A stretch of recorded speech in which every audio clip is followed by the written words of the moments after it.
Le Mac d'Esther, c'est l'actualité du parc technologique de Limoges. Au programme cette fois-ci, la commercialisation de Riom, le détecteur analyseur de radioactivité de poche. Biopitos, lancé à l'incubateur d'Esther et désormais à la campagne. Et pour finir, les dernières infos sur Oncomedix. Le Mac d'Esther, c'est parti.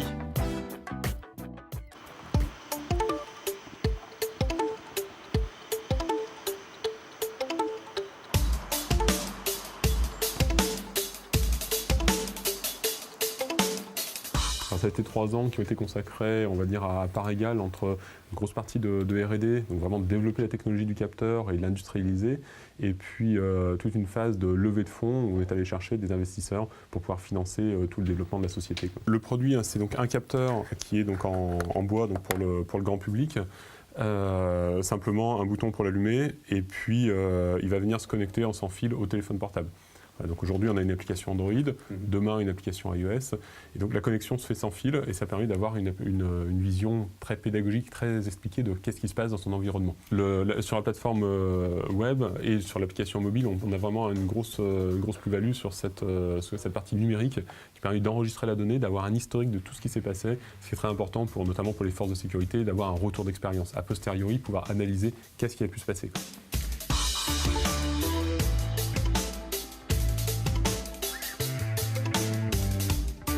Déjà, la première chose, c'est qu'on a 2 marchés complètement distincts. On a un marché grand public et un marché professionnel.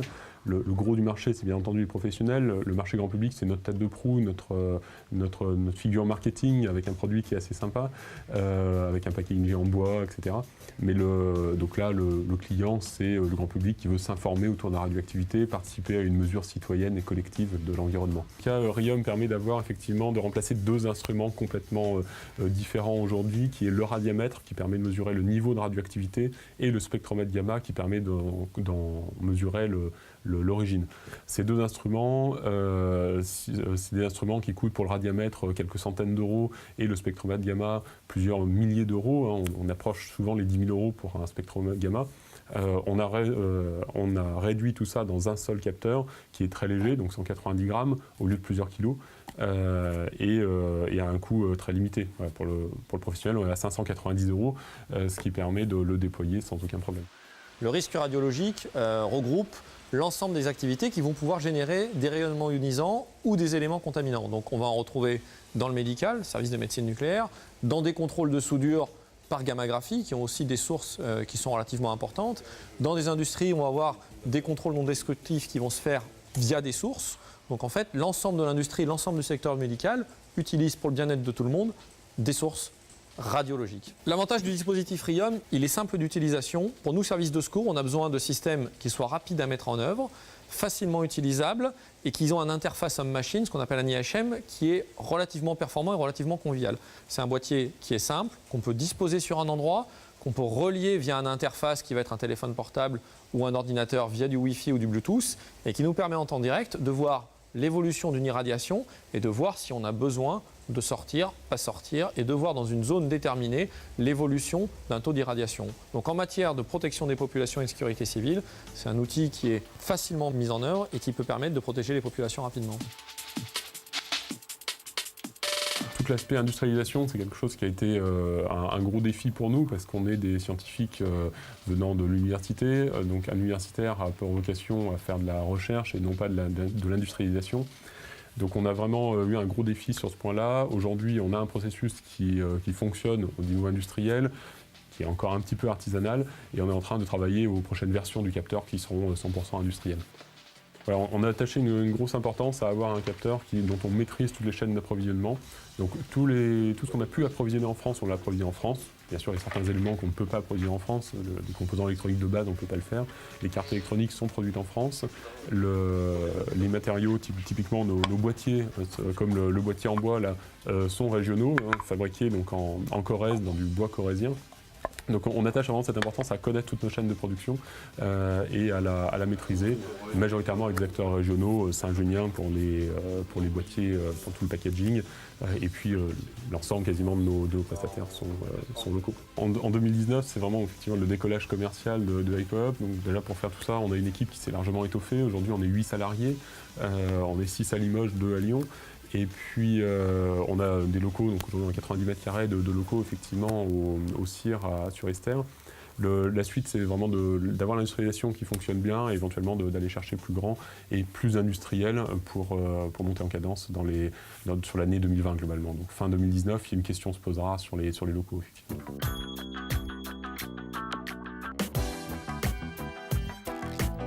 En septembre 2016, l'aventure Biopitos démarrait à l'incubateur. Biopitos, c'est un projet qui a pour but de fabriquer et de commercialiser des jarres céramiques destinés à l'industrie du vin et plus spécifiquement à l'élevage du vin. Donc le projet consiste à fabriquer des contenants qui auront la forme d'un œuf céramique destiné à être une alternative aux fûts de chêne, aux contenants bois type foudre ou à des cuves inox, cuves béton que l'on trouve dans l'industrie du vin. Parmi les viticulteurs séduits par l'innovation se trouve en plein territoire charentais, entre Angoulême et Cognac, un producteur de pinot et de cognac, la maison Bourgoin. L'utilisation des contenants de Biopitos permet déjà de valider la forme d'œuf qui est utile au vieillissement du breuvage produit. Sans angle, les mouvements sont libres. Un vortex se crée permettant de gagner en texture et en arôme. Le contenant permet d'obtenir des résultats rapidement quand on sait que certains pinots doivent être travaillés jusqu'à 40 ans pour obtenir la note gustative visée. La forme de l'œuf permet également une action physico-chimique sur les levures naturelles du pinot, lui permettant de gagner en complexité aromatique et en donnant finalement un produit plus facile à boire, évidemment avec modération.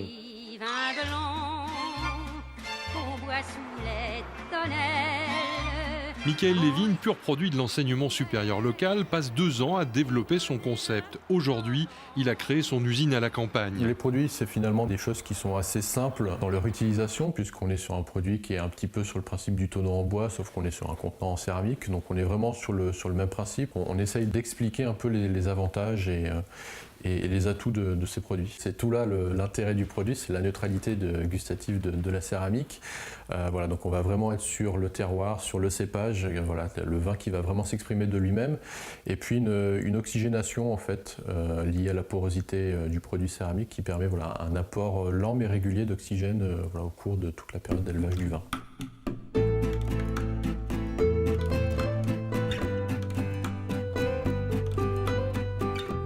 C'est notre matière première, voilà, donc qu'on reçoit voilà, sous forme de poudre. Voilà, donc on travaille essentiellement avec du grès ou de la porcelaine, poudre qu'on va mélanger avec de l'eau pour voilà, préparer ce qu'on appelle notre barbotine, qui est notre matière première pour la fabrication de nos pièces. Il y a des moments critiques, en fait, le séchage c'est vraiment une phase en 2 cycles en fait, donc une première étape où on va vraiment évacuer l'eau dite de surface, où donc la pièce va prendre du retrait, donc ça c'est la phase vraiment la plus critique, où peuvent apparaître éventuellement des fissures ou même la pièce peut casser. Puis une deuxième étape où là on va vraiment évacuer l'eau interne, qui là est beaucoup plus sympathique puisque là on peut vraiment monter haut en température sans risque. Là ils sont en cours de séchage, donc on a une première étape de séchage dit naturel, donc on les fait sécher à l'air libre, donc on voit un peu la différence de séchage, l'un qui est beaucoup plus avancé, l'autre qui est un peu plus frais. Après ça, une fois que la pièce a quand même bien séché, on fait un dernier cycle de séchage voilà, dans le séchoir, un peu plus haute température, aux alentours des 80 degrés. Et puis une fois que la pièce est finie, qu'on a fait les finitions pour que la pièce soit propre, ça part directement en cuisson dans le four à près de 1300 degrés. Là, on est sur des modèles qui font 225 litres. Aujourd'hui, on fait du 500 litres voilà, sur un format type jarre. Et voilà, on travaille sur des modèles plus grands, voilà, jusqu'à 1000 litres et peut-être plus si on arrive à faire. Au niveau de l'œuf, on a des mouvements en fait, du vin qui peuvent se créer, donc voilà, un mouvement quasi perpétuel du vin dans l'œuf, voilà, qui permet une très bonne homogénéité voilà, du contenu et du vin. Voilà, chose qu'on retrouve un petit peu moins au niveau de la jarre. Et puis voilà, la forme, c'est aussi un aspect esthétique voilà, qui est fonction du client et de ses souhaits. On travaille beaucoup avec de la communication, donc voilà, on va à la rencontre des viticulteurs, on leur envoie voilà, de la communication pour voilà, faire connaître nos produits et, voilà, et puis après on va à leur rencontre voilà, pour présenter vraiment le produit. Là, on a donc une jarre 500 litres, par exemple, qui est prête à partir pour le salon Vinitech, donc qui aura lieu à Bordeaux la semaine prochaine, voilà, de façon à vraiment présenter justement nos produits.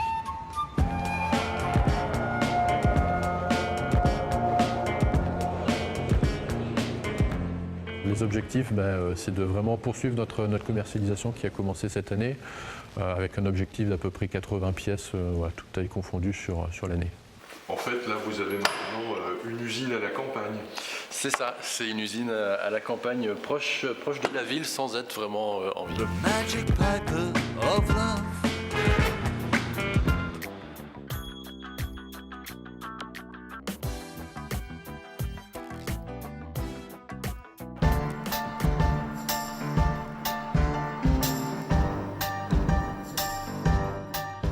L'oncogramme, c'est en fait un test qui est réalisé directement sur les cellules du patient et les cellules vivantes. C'est la grande différence par rapport à la plupart ou même tous les autres tests de diagnostic.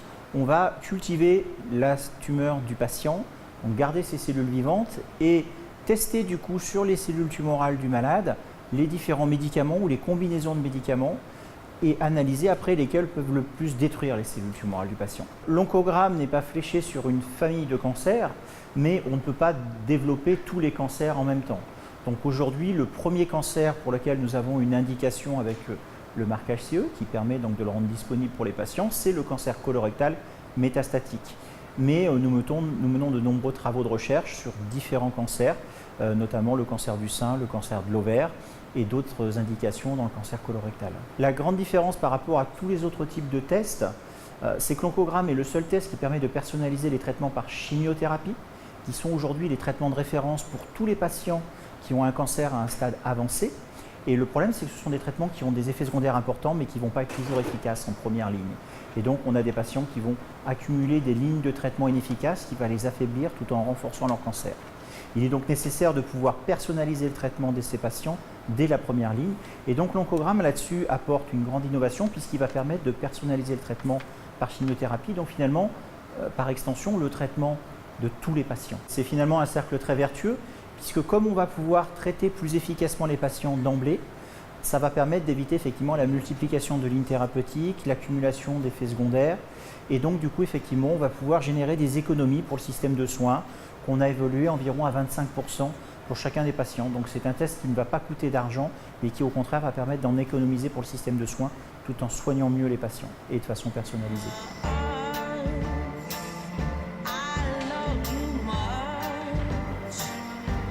Aujourd'hui, oui, je passe l'essentiel de mon temps ici, effectivement, derrière le bureau, pour faire en sorte qu'effectivement, derrière, dans le laboratoire, tout tourne et que finalement, l'oncogramme puisse être un outil réellement disponible et au plus grand nombre de patients. La volonté présente au début, c'était vraiment d'avoir un savoir-faire, une technologie et de vouloir finalement faire en sorte qu'elle ne reste pas un outil de recherche académique, mais vraiment qu'elle soit disponible pour les malades. Et donc finalement que ce soit quelque chose qui soit réellement utilisé pour soigner les gens ou améliorer le traitement des personnes. Alors très paradoxalement, ce qui rythme essentiellement la vie du chef d'entreprise, c'est l'argent. Il en faut tout le temps, constamment, surtout en biotechnologie, surtout quand on est dans le médical, parce que c'est extrêmement long. Donc ça nécessite énormément de moyens financiers.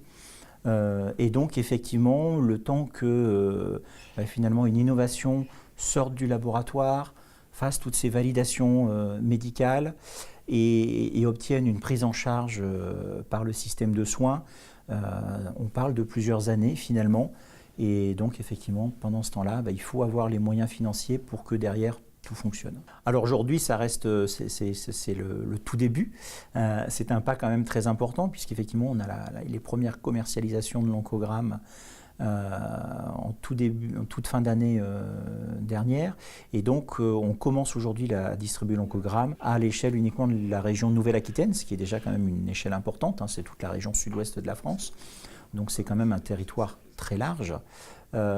Et c'est un territoire évidemment que nous visons à étendre fortement puisque nous préparons aujourd'hui une demande de prise en charge au niveau national. Donc là, effectivement, on pourra proposer l'oncogramme et le faire prendre en charge à l'échelle de toute la France. Le Mac d'Esther, c'est terminé. Rendez-vous dans un mois.